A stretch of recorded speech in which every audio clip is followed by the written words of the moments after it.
changes. Got the new handlebars on. Got the mirrors and the grips. Recently also got a new headlight.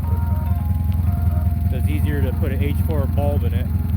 It's out of a CB 900, I think is what it's off of, but it's just like a replica deal. Then I got a license plate bracket. Took off the sissy bar, took some padding out of the seat.